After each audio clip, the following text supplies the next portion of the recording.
Hello, everybody, and welcome to another edition of The Music is Continuing to Play When It's Not Supposed to. No, this is the Missing Links postcast. I'm your host, Andrew Dukowitz, beat reporter for Zone Coverage. I cover the Minnesota Lynx and the Minnesota Timberwolves for Zone Coverage with credentials. And I am not in Atlanta, and very happy that I am not, because it was a bleep show down there, it sounds like. And today I'm joined by Sarah from the Daily Wolves. How's it going, Sarah? It's going good. Going good. Yeah, so for people who got to watch tonight's game between the Lynx and the Dream, I was one of the people that got to watch about 2/3 of the first half and then maybe like 4 minutes of the third quarter and then nothing else. So Sloan Martin, friend of the pod, guest of the pod, thankfully is awesome on radio commentary, and I got to at least listen to it. But good grief, Ion and the WNBA. It's unbelievable that I'm able to like order a full pumpkin pie at a moment's notice that will show up at my door from DoorDash, but like I can't watch a professional basketball game. Sarah, how was your viewing experience tonight? Yeah, there was like that 8 minutes of, I guess they had a power outage at the arena. So I had that whole 8 minutes of literally just an orange screen that said technical difficulties. But I was able to watch the full second half and overtime, so at least I lucked out there. So Yeah, and I talked to Sloan after the game just on X here, and it sounds like they lost power. They had like electrical outages. The scoreboard was shutting off. Like, just a just man, we got to get better facilities for WNBA teams. But Lynx did win in overtime against the Dream. This is the Dream's first home loss of the season, and I'd kind of been hyping it up as the first real measuring stick game for the Lynx this season. They have beaten the Mercury twice. Both of those games were without Alyssa Thomas. They split a series against the Storm. The Storm, depending on who you're talking to, might be fine. They're not probably a championship contender. And then they beat the Aces without Asia Wilson. So they really hadn't played anyone. And I was really intrigued just in how they would look against Atlanta. And I mean, I thought they looked really good against Atlanta. Atlanta's one of the teams that's probably going to pose a big problem for the Lynx just with their size. But at least from what I could watch and watching the game tracker, it seemed like they had a really good game against Atlanta. How did you feel like they stacked up tonight? I think they played pretty well. I think that 8 minutes of game stoppage when they had the power go out, I guess it was due to severe weather as far as I heard, but yeah, they were up by, I want to say close to 20 when that happened, and then um, you know, game started back up again and we kind of lost our momentum, and the Dream made a run and it was back and forth from there, which I mean, I'm really happy with the way the Lynx battled. There was points in the game where, me being used to Minnesota sports, I'm just like, ah, it's over. Another turnover, it's over. But had to remember this is the Minnesota Lynx we're talking about. So they battled. They definitely battled, and I liked to see it. The only thing that I was kind of confused about is Masha not getting more than 1 minute of playing time, especially since, the Dream have all that size. That was kind of a question for me, but I don't know, I guess I'm not Cheryl Reeves, so I don't have the expertise to make those calls, so. Yeah, first I just been 50 to 35 when the power went out, and yes, it was weather related. So appreciate you dropping in, Ben. I mean, certainly, like the Lynx, I don't know if it's turning into a trend or if it's just kind of a string of poor play, but 16 turnovers again tonight, that's a little bit much, and 14 turnovers between Carlton, Smith, and Fee, which I mean, that's just three of your ancillary pieces that aren't. I mean, two of your ancillary pieces and Fee coming back from a back injury, who was phenomenal. But I mean, you just can't have that many turnovers, and especially in the third and fourth quarter. I mean, it seemed like they were just doing it in bunches. Courtney Williams on the other hand, 0 turnovers tonight. She had 10 against the Mystics. We did get a chance to ask Cheryl about it, and Cheryl said that Courtney wanted us to know to read that stat extra loud for her. So Courtney, on the off chance you're checking this out, 0 turnovers for Courtney Williams, 8 assists. Awesome bounce back game. I asked Fee about it after the game, and Fee, as I'm asking the question, started to laugh. And she's like, for as much as we are confident in Courtney Williams is the most confident in Courtney Williams more than anyone else. Like, if you could bottle her confidence, you'd be a millionaire, because she's just there. I mean, there's a reason Reeve calls her Dory. She has a short-term memory. I mean, talking to her, she has like an aura around her of just like blissful ignorance almost, where you can just tell like she really doesn't remember what happened the last game. But Courtney with an awesome bounce back game. How did you feel like Courtney played tonight? I was really happy for her. I think, like you said, she has that short-term memory where she kind of just erases the bad and focuses on the next game. That's exactly what she did, and she can deliver. She can hit the shots. She's made beautiful passes. Obviously the 8 assists, 0 turnovers. She played a great game. I was also really happy to see Bridget Carlton kind of fall back into being able to knock down some shots and seeing her confidence level kind of increase. So that was exciting too. Yeah, Bridget 5 for 5, 4 for 4 from 3. She played 37 and a half minutes, which she's been in like the mid 20s the last couple of games. So like, yes, there's an overtime period, but even if it didn't go to overtime, still would have been at 32 minutes. And she looked like herself. She looked confident. So I don't know if that'll carry over. Shooters are streaky, but it was really nice to see Bridget. To your Masha point that you made a little bit ago, I think it's going to be a lot harder for her to get minutes than maybe anyone realized. I mean, Fee played 40 minutes tonight in her first game back from a bulging disc, like back spasms. And my guess is Masha's only going to get minutes when Fee isn't on the court. Like, they really like Shep. They really like, even when they have to go a little bit smaller, I think they like that more. But who knows? The Lynx are going to be playing 5 games and 8 nights on this home stretch, and then they get a couple days off and they play 3 and 4 nights on the road. There might be an opportunity where they're resting people and we get to see like the return of some Masha games. I'm going to throw us over to a quick ad read here, and then when we come back, we'll talk a little bit more about like the nitty gritty stuff, and we'll preview the Sunday game against the Connecticut. What's up, Minnesota fans? Many of you know that I help fans get tickets into games, and now I'm giving you an opportunity to get tickets to any sporting event you want, not just basketball. We're talking football. We're talking hockey. We're talking soccer, man. Any sporting event that's in town, or maybe it's a concert. All you have to do is use my promo code, The Daily Wolves, all caps, on SeatGeek. That's right. I partnered with the SeatGeek app. You can download it on iOS or Android devices. You can find it on your web browser at SeatGeek.com. Check it out today. Enter my promo code, The Daily Wolves, and get $20 off your first order. Awesome. Thanks for the ad read, Evan. It's nice to not have to do it. I did want to touch on Carly Samuelson. I mean, if you're looking at the box score, 6 points, 1 rebound, didn't exactly jump off the page, but I would argue this was maybe her best game as a Lynx. 4 out of the last 5 games, she's either played like majority of her minutes in garbage time or she was in single digits. She just looked a little more comfortable out there. She also took a shot where like I thought her head was going to fall off, like when she hit the ground, but it was nice to see Carly kind of have a bounce back game. And Sarah, I'm just kind of curious, what are your thoughts on like the bench of the Lynx? Because it seems like they just have different people stepping up every night. Yeah, I think their bench, I kind of want to bring it like to a comparison to the Timberwolves. Like, we've got players on both of our teams and on the bench that on any given night can go off and kind of carry the team if they need to. But at the same time, our bench is so streaky that like you can never, depend on one single or two single players. Like, they're either giving you the greatest game you've ever seen in your life or they're giving you absolutely nothing. Well, and to that point, Natisha Heidemann 1 for 6.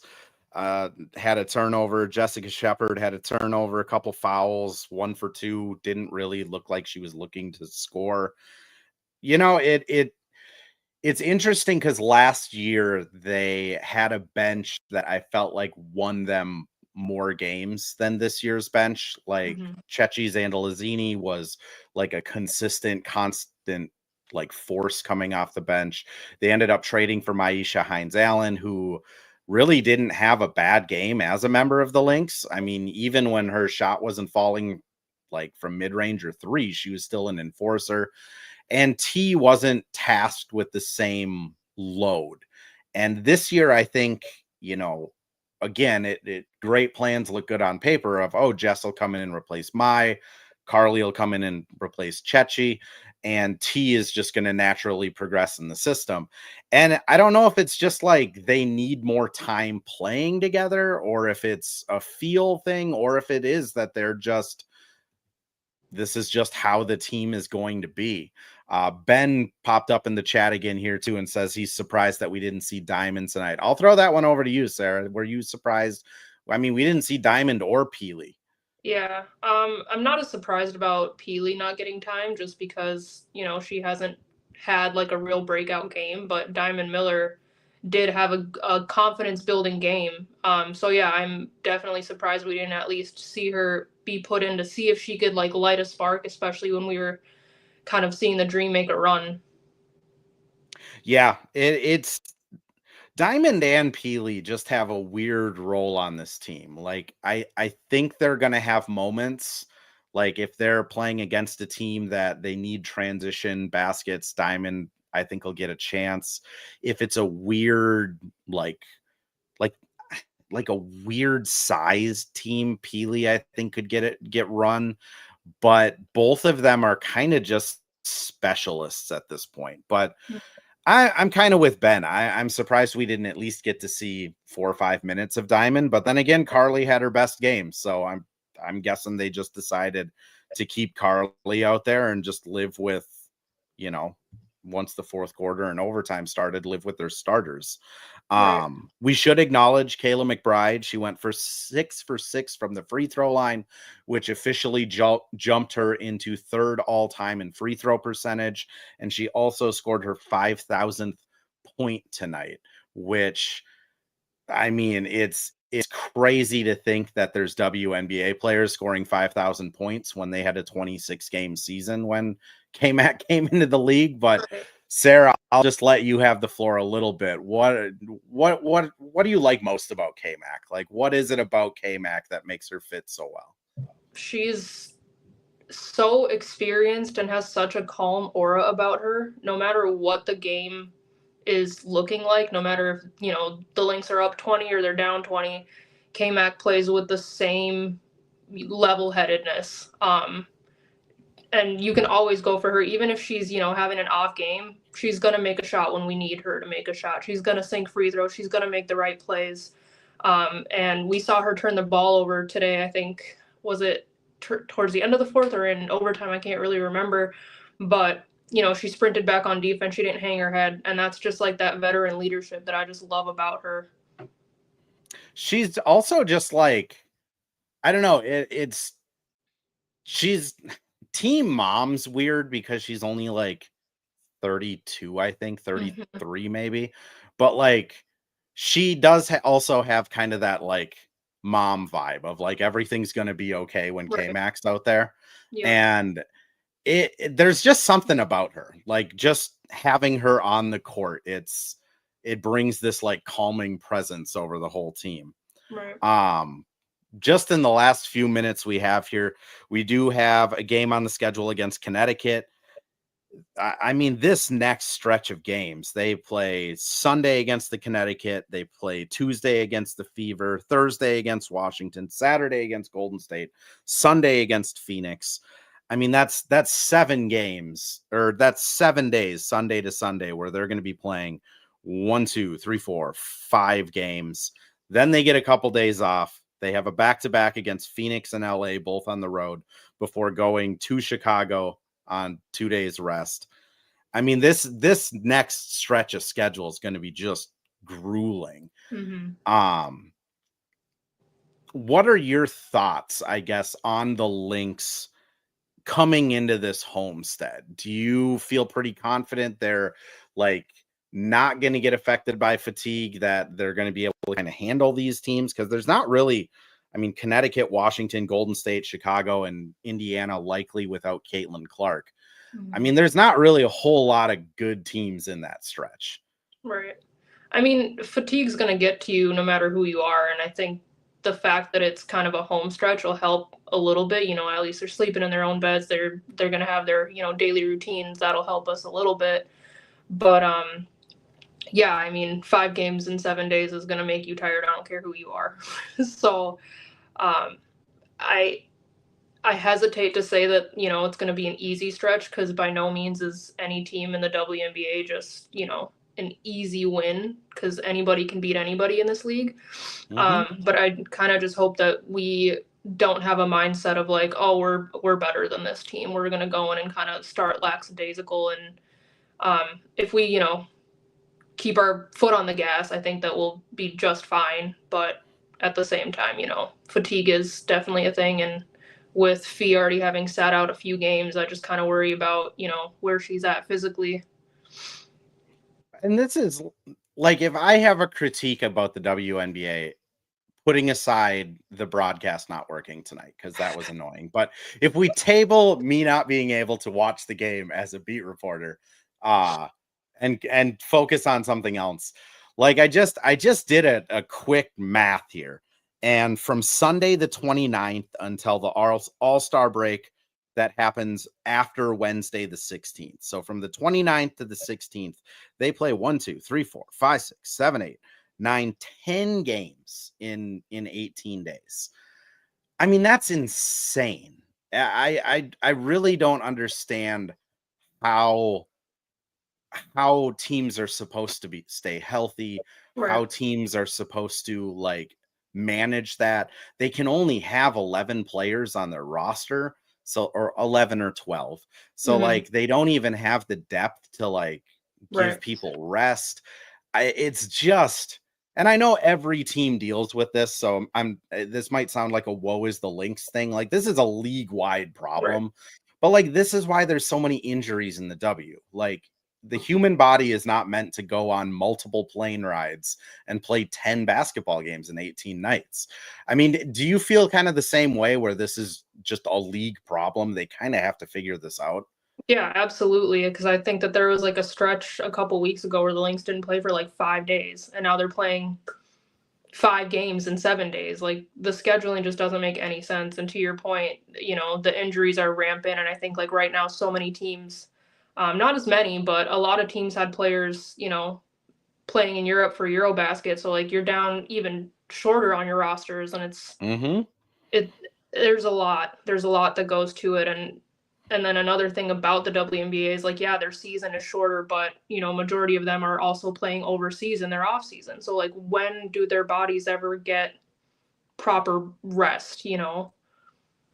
It's wild. And this is just my second year with credentials. So like, before this, I was just watching it on the side, trying to get to where I am now. But I mean, one of the eye-opening things about the W is like, the Lynx are kind of the top of the class. Like, they share a training facility with the Wolves. So they have like top of the line analytics, top of the line weight rooms, training staff, cold tubs, freeze chambers, like anything you could think of, the Lynx have access to. But then you have teams like the Dallas Wings, who practice in like college gyms, and you have teams like Connecticut that don't have their own training facilities. You have teams that don't have their own home locker rooms and have to like share it with a college visiting teams. Like, it really is, the schedule's so tough. These players have to play year round, and then they don't have the same like recovery resources that the NBA does. Quickly, I just want to touch on MB asks, you don't think Caitlin Clark will play? I don't.